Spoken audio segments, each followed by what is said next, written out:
In this video, I'm going to talk about 360 cameras and how I use them, and why I would say you should get one of these instead of one of these GoPros. Let's get into it.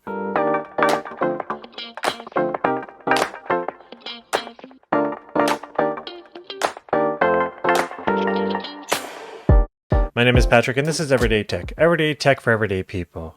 And today we're talking about 360 cameras. And I have here the Insta360 One X2.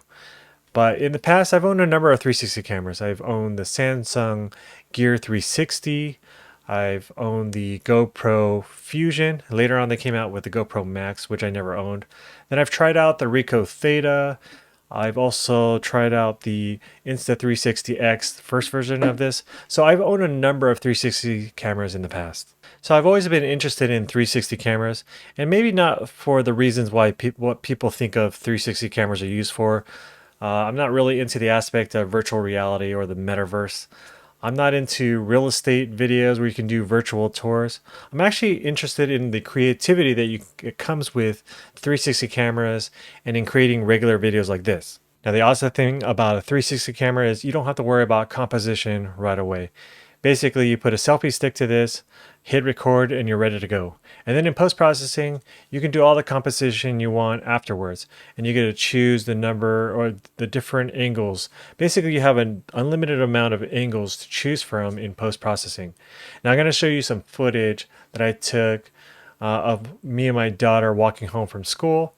And I'll just let you know I was using the Insta360X first version. I didn't have a selfie stick with me, so I was just holding it with my hand.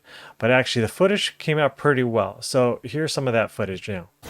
So I'm testing the Insta360 One X. This is version 1. Walking home with Bethany here. Hello. And I'm just holding it. Usually I have these need a selfie stick. So you could probably see my hands holding it. But we will see. This has 2 lenses on each side of the camera. I don't have to aim anywhere. Now. And I'm just... Hi, Charlie. Hello. So right now, we're walking. I'm just hand holding this. So this is probably very stable video footage. But this is the nice thing about these cameras. I can point it to anywhere. So right now, I'll point it to Bethany. Hello. Point it to me. Hello. Point it to Bethany. Hello. Point it to me.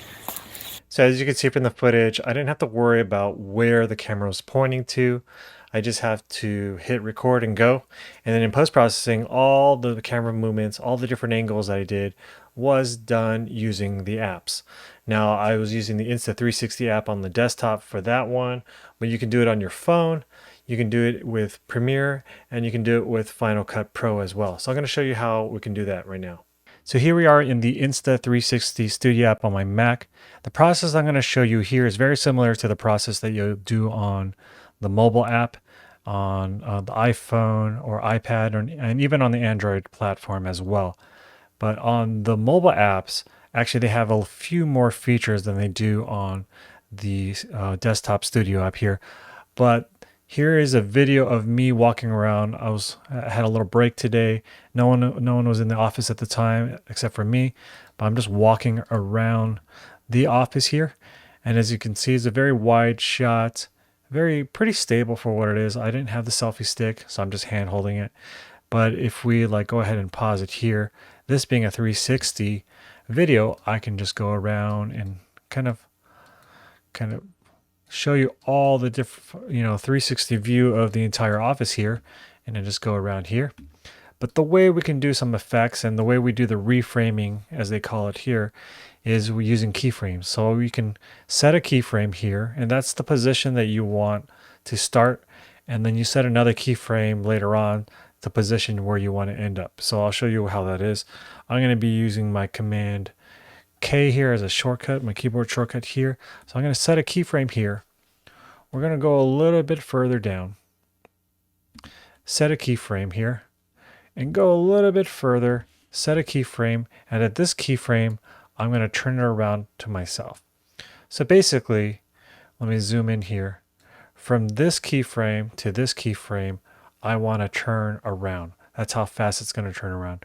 The reason why I set a keyframe here is to kind of set the baseline area, and then this is where we're going to start our animation here. So let me go back to here. We're going to go ahead and press play, and at that keyframe, it just turns me around. So what we can do is, as we're going along in our video here, you say, oh, I want you to see the TV that's to my left here. So I'm going to hit the keyframe, go a little bit further, hit the keyframe, and move over to there. So let's wind that back a little, and then we're going to turn to the TV there, and maybe I want to turn back to myself. And here we go. So we'll go from here, turn to the TV, and then turn back to myself. Now the distance between these two keyframes determines the speed of how the movement is, the camera movement. And there are other things that we can do as far as effects are concerned. And this being a 360 camera, one of the special things you can do with videos is do something called a tiny planet effect. So I'm going to hit the keyframe here, and I'm going to use my mouse wheel here to kind of zoom out. And now we're getting this kind of tiny effect. I'm going to drag here, and now I can hit another keyframe there. So if we go back to here, we're going to go into our little tiny planet effect. And if I walk around, it'll be a little bit of kind of a tunnel effects. So these are some of the cool things that you can do in the Insta360 Studio app.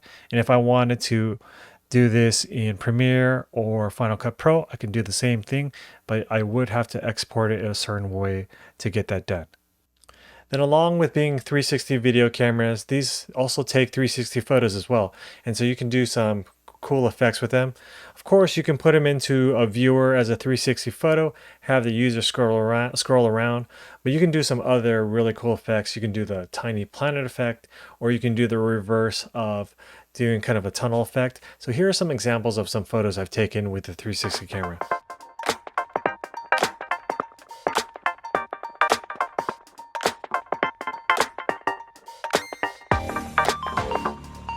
So these are just some of the ways I use a 360 camera. But let me give you some of the pros and cons of using these types of cameras. First, you can create 360 videos and photos. Now, even though I'm not into VR, let's say the metaverse and VR, virtual reality, does become a big hit, it becomes the latest thing, well, you have a tool to create some content for it. The other thing is, speaking of creativity, you can create different shots, such as the tiny planet shots, the tunnel shots, that you can't do with just a normal camera itself as well.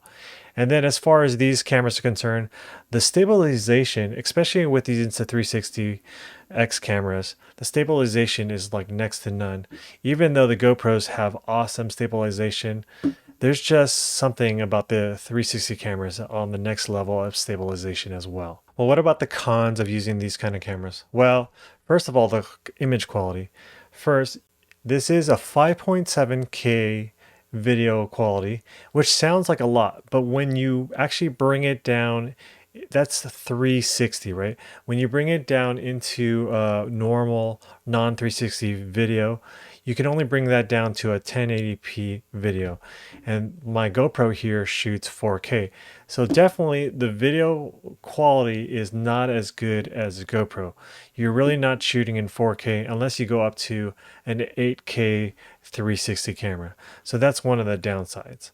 The other downside is, these kind of cameras tend to be a little bit more expensive, and the lenses here, how they stick out here, especially on these ones, they tend to be a little bit frail. So you need to be really careful.